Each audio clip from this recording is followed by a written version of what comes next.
देख रहे हैं नेटवर्क 33 राजकुमार के साथ। तो चलिए बढ़ते हैं आज की कहानी की ओर। दोस्तों, मेरा नाम युवराज है और ये तब की बात है जब मैं अपने मामा जी के साथ यूपी से पटना बिहार के लिए निकला था। जब हम ट्रेन पकड़ने के लिए रेलवे स्टेशन पर पहुंचे तो हमने देखा कि स्टेशन पर पहले से ही भीड़ लगी हुई थी। भीड़ इतनी ज़्यादा थी कि पैर रखने तक की जगह नहीं थी। टिकट काउंटर पर भी टिकट लेने के लिए लोग तरस रहे थे। इसी बीच मैं और मामा जी ट्रेन में पहुंच गए, क्योंकि ट्रेन पहले से ही स्टेशन पर पहुंच गई थी और हमने तो रिजर्वेशन किया था, तो हमें टिकट का कोई लेना देना नहीं था। फिर हम दोनों ट्रेन की बोगी में पहुंच गए। खासकर अंधेरा होते ही स्टेशन पर लोगों की भीड़ ज़्यादा हो जाती और 8 बजे से लेकर रात 10 बजे के बीच लोग इसी तरह स्टेशन पर चहलकदमी करते दिखाई देते हैं। जब मैं और मामा जी बोगी में बैठे तो बर्थ पर जाते ही मामा जी ने कहा, अरे युवराज, बाहर से कुछ खाने को ले आ, ताकि सफ़र काटने में कोई दिक्कत ना हो और हम आराम से पहुंच सके। उसके बाद मैं एक हल्की सी मुस्कान देते हुए बोगी से नीचे उतर गया। मैं मन ही मन सोच रहा था कि कैसा खड़ूस मामा है, 1 रुपया तक नहीं देता और ऊपर से खाने पीने की चीज़ें भी मुझसे ही मंगवाता है। अब स्टेशन पर अनाउंसमेंट हुई कि ट्रेन अब निकलने वाली है, तो मैं चिप्स के कुछ पैकेट लेकर जल्दी से बोगी में चल दिया। उस समय 8:27 हो रहे थे जब मैं बोगी में बैठा था। फिर ट्रेन भी खुल गई और ट्रेन के खुलते ही मैं और मामा जी विंडो से झांकते ट्रेन के बाहर देखने लगे। बार बार मामा जी के ऑर्डर से मैं बहुत ही परेशान हो गया था। इसी बीच मामा जी ने कहा, अरे सुन, चाय वाला आए तो चाय ले लेना और गलती से ट्रेन के दरवाजे के पास मत जाना। इतना कहकर मामा जी अपनी आंख बंद करके सोने लगे और अकेलापन होने के कारण मेरा भी मन एक जगह नहीं लगा, तो मैं ट्रेन की सीट से उठ गया और इधर उधर घूमने लगा।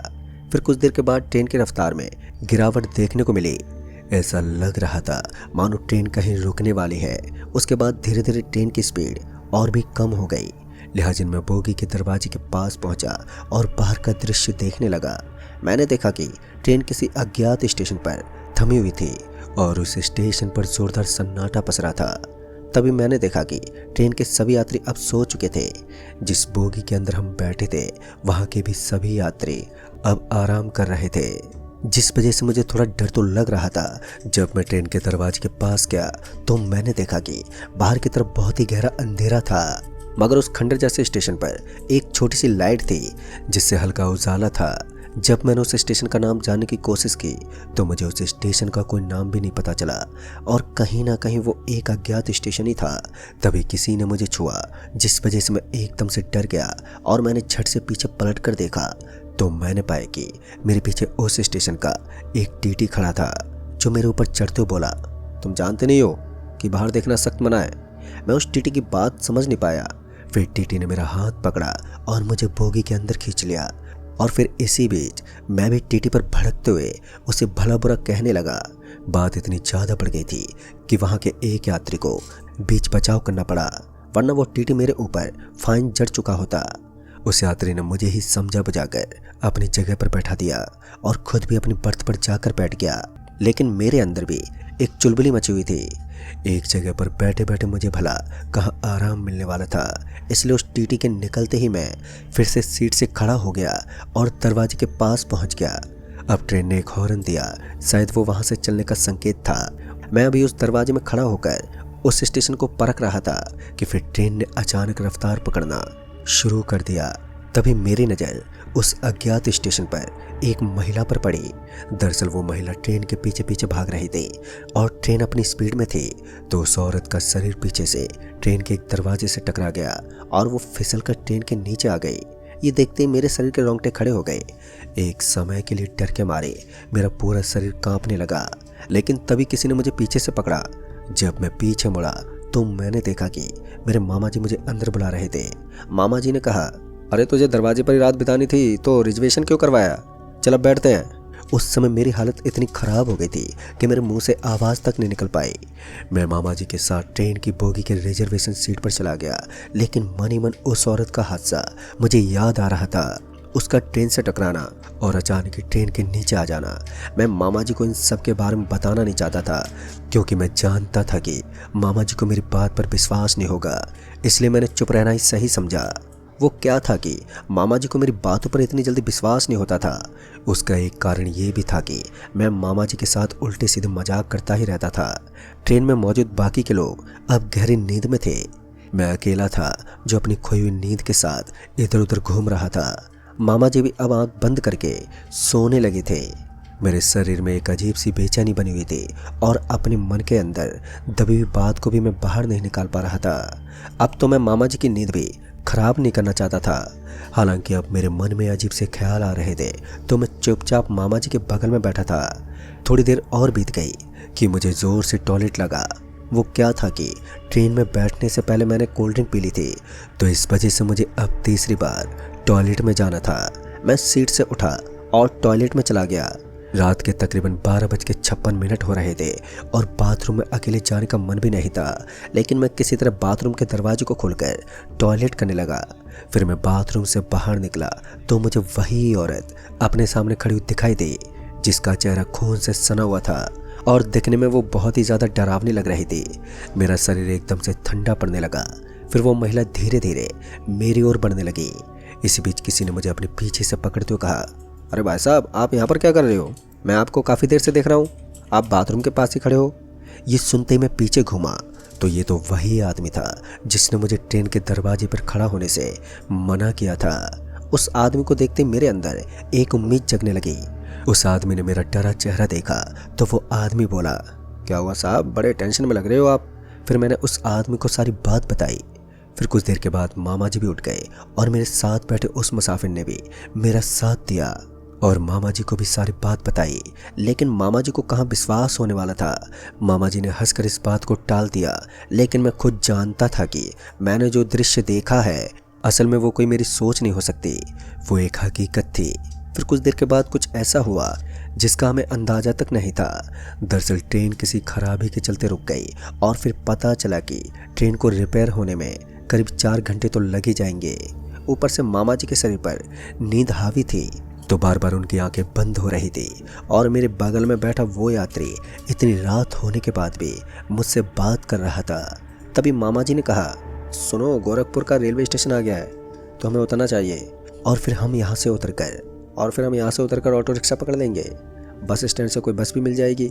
मामा जी की बात में दम तो था, क्योंकि ट्रेन में रुकना तो मुझे बिल्कुल भी ठीक नहीं लग रहा था। फिर मैंने मामा जी की बात सुनी और ट्रेन से नीचे उतर गया। जब हम लोग ट्रेन से उतरे तो उस यात्री ने हमें रोकते कहा, भाई साहब, इतनी रात को सड़क से आपको कोई ऑटो रिक्शा नहीं मिलेगी, साथ ही आप कुछ चीज़ों से अनजान है, तो बेहतर होगा कि आप ट्रेन से ही सफ़र करें। उस आदमी की बात सुनकर मेरे मामा जी बोले, उसकी चिंता ना करें आप, मैं संभाल लूँगा। मुझे समझ में नहीं आ रहा था कि मुझे क्या करना चाहिए, क्योंकि मामा जी अपनी जिद पर अड़ जाते हैं तो फिर वो किसी की नहीं सुनते। उनके सामने भला मैं क्या चीज़ था। मामा जी की बातों को अनसुना ना कर मैं उनके साथ साथ चल दिया।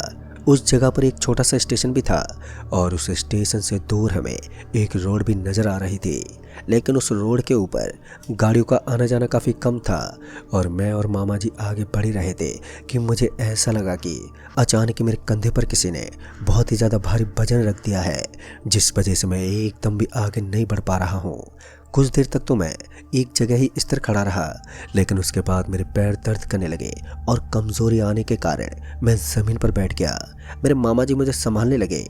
मेरी हालत बहुत ही ज़्यादा बिगड़ रही थी और मेरे कान से अपने आप ही खून बह रहा था और साथ ही मेरा पूरा चेहरा एकदम सफ़ेद पड़ गया था। मेरी हालत बहुत ही ज़्यादा गंभीर हो गई। फिर मुझे अपने सामने वही महिला खड़ी नजर आई जो मेरे मामा जी के पीछे खड़ी थी। उसका वही चेहरा और डरावनी शक्ल जो मुझे ही घूर रही थी। मामा जी कुछ लोगों को आवाज़ देने लगे। फिर कुछ लोग भागते हुए मेरे पास आए और सही समय पर उन्होंने मुझे ट्रेन में बैठा दिया। ट्रेन में बैठने के बाद मेरा कुछ इलाज हुआ, मगर मेरी हालत में ज़्यादा कुछ सुधार नहीं आया। उसके बाद मामा जी ट्रेन के वहाँ से चलने का इंतज़ार करने लगे और जैसे ट्रेन अगले स्टेशन पर पहुँची तो वहाँ से मुझे हॉस्पिटल के लिए रिहा कर दिया। हॉस्पिटल में पहुंचने के बाद मुझे एक रात के लिए हॉस्पिटल में ही रुकना पड़ा, क्योंकि मेरी हालत कुछ ज़्यादा ही ख़राब हो गई थी। तो डॉक्टर ने बताया कि मेरे ऊपर कुछ ज़्यादा ही वज़न रखा गया था और वज़न की वजह से मेरा पूरा शरीर दबाव महसूस करने लगा और उसके बाद मेरा ब्लड दबाव परिसर से बाहर निकल गया। हालांकि मैंने भारी वज़न की कोई चीज़ नहीं उठाई थी उस रात मेरे साथ क्या हुआ और आखिर क्यों उस अज्ञात स्टेशन के ऊपर मैंने किसी महिला को देखा, ये मुझे आज तक पता नहीं है और ना ही मैंने इस चीज़ को जानने की कोशिश की।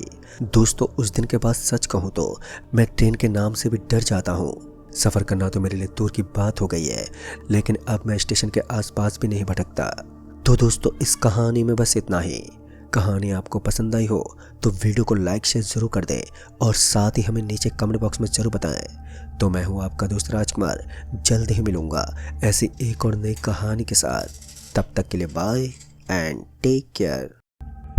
दोस्तों, मेरा नाम श्यामजीत है। मेरे साथ यह घटना घटे लगभग 12-13 साल हो गए होंगे, पर इस घटना ने मुझे अंदर से कुछ इस तरह डरा दिया था, जिसके बाद तो मुझे रात के सफ़र के दौरान किसी से बात करने मात्र से डर लग जाता है। यहाँ तक कि उस घटना के बाद मैं कभी किसी के टोकने का जवाब तक नहीं देता।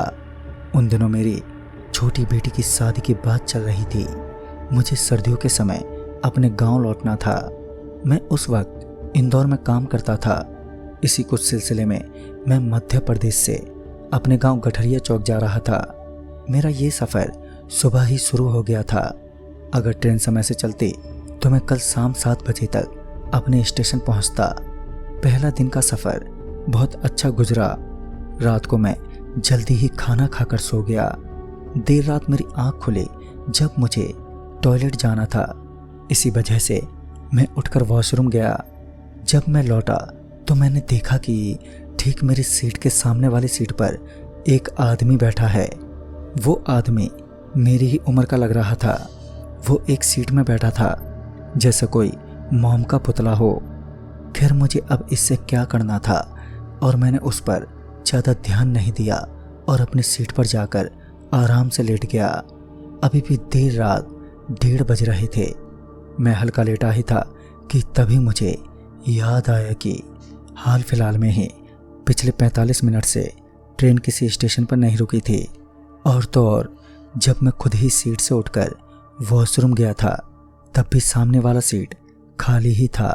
फिर अचानक से एकदम यहाँ पर एक आदमी कैसे प्रकट हो गया, क्योंकि इस तरह कोई शख्स दूसरे की सीट पर कैसे बैठ सकता है।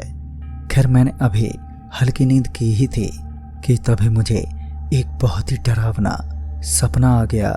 मैंने सपने में देखा कि वही आदमी जिसे मैंने अपनी सीट के सामने बैठे देखा था, वो मेरा गला दबाए उसने मुझे ट्रेन से बाहर धक्का दे दिया है। मेरा सपना बाकी काफ़ी डरावना था और इसके तुरंत बाद ही अचानक से मेरी आंख खुल गई। मैं अपनी सीट पर पसीने से लथपथ हुआ बैठा था। मैं उस वक्त बुरी तरह से हाँफ रहा था। तभी मैंने पाया कि वो आदमी लगातार मुझे घूर रहा था और अभी रात के 2 बज रहे थे और रात के वातावरण में सिर्फ ट्रेन के चलने की ही आवाज़ें गूंज रही थी। मैंने उससे पूछा कि वो मुझे इस तरह क्यों देख रहा है। तभी उसने कहा, आपने कोई बुरा सपना देखा? उसकी आवाज़ में बहुत भारीपन था और फिर मैंने हाँ में मुंडी हिलाई। उसने मुझे पानी का बोतल दिया और पानी पीकर मैं सीट पर बैठा था, पर मुझे अब नींद ही नहीं आ रही थी। लेकिन फिर भी वो आदमी मुझे टोकने लगा। वो मुझे बार बार बात करने के लिए उकसा रहा था। फिर मैंने भी उससे थोड़ी बातचीत शुरू की। कुछ समय तक हमारी बातचीत इसी तरह चली। वो बाहर से जितना सख्त मालूम पड़ रहा था, अंदर से वो उतना ही नरम प्रतीत हो रहा था। उसी शाम 7 बजे मेरा स्टेशन आने वाला था। मुझे उसमें थोड़ी अजीब सी चीज़ें भी दिखीं, जैसे कि वो अचानक से गायब हो जाता। मुझे उसकी 2 चीज़ों ने सबसे ज़्यादा हैरान कर दिया। पहली तो यह कि जब हम दोनों ने टिफ़िन खोला तब मुझे उसकी टिफ़िन को देखकर उल्टी आ गई। उसकी टिफ़िन में कच्ची हड्डियाँ और मांस था, जो कि बिल्कुल कच्चा मालूम पड़ रहा था। मैंने उस पर यह सोच के ध्यान नहीं किया कि ये तो अब उसकी मर्जी है। खैर, खाना ख़त्म करने के बाद हम दोनों ही अपने अपने सीट पर लेट गए और फिर दोपहर के 3 बजे जाकर मेरी आँख खुली। फिर जब मैं उठा तब वो भी उठ गया था। फिर उसने कहा कि उसे प्यास लगी है और वो स्टेशन से बोतल खरीद कर आता है। जबकि स्टेशन आने में थोड़ा समय था, मगर वो जगह से उठा और फिर वो सीधा मुझे स्टेशन पर ही मिला। स्टेशन पर वो मुझे एक शॉप के पास दिखा। मैं कुछ सोच ही नहीं पा रहा था, क्योंकि ट्रेन तो अब जाकर स्टेशन पहुंची थी और अभी भी इतनी रफ्तार में थी, पर वो शख्स इतनी जल्दी स्टेशन पर कैसे पहुंच गया। ये सब बातें मेरी समझ में नहीं आ रही थी कि आखिर ये शख्स कैसे इतनी जल्दी स्टेशन पर पहुंच गया, जबकि स्टेशन तो अभी आया है। इससे भी हैरानी वाली बात मुझे तब लगी जब मैंने देखा कि ट्रेन अभी रफ्तार पकड़ चुकी है और बावजूद इसके वो ट्रेन में घुस गया। उसकी ये दूसरी हरकत मुझे बड़ी अटपटी लगी। इससे पहले ये सवाल मैं उससे पूछता, पर उससे पहले ही उसने मेरा दिमाग घुमा दिया। मेरे स्टेशन आने में अभी लगभग आधे घंटे का समय था। बातचीत में पता चला कि उसे भी मेरे ही स्टेशन के पास उतरना है। ये सुनकर मुझे भी अच्छा लगा। फिर हम दोनों एक साथ ही सामान लिए अपने स्टेशन पर उतर गए। अब शाम ढल चुकी थी और मेरा घर स्टेशन से लगभग 40 किलोमीटर दूर था। मेरे सामने वाली सीट पर मेरा जो दोस्त बैठा था वो बोला, शाम ढलती जा रही है और गांव भी काफ़ी अंदर है। तो उसने बताया कि उसका घर यहीं पास में है। उसने कहा वो यहीं कुछ 5 किलोमीटर दूर रहता है। अगर तुम चाहो तो आज रुकते जाओ, कल सुबह सुबह मेरे यहाँ से निकल जाना। मुझे भी पता नहीं क्या हुआ, मैंने भी उसकी बातों में हामी भर दी और मैं उसके घर रुकने को तैयार हो गया। वैसे भी रात के 8 बज रहे थे और रास्ते भर घना कोहरा छाया था, पर उसका घर किसी जंगल में था।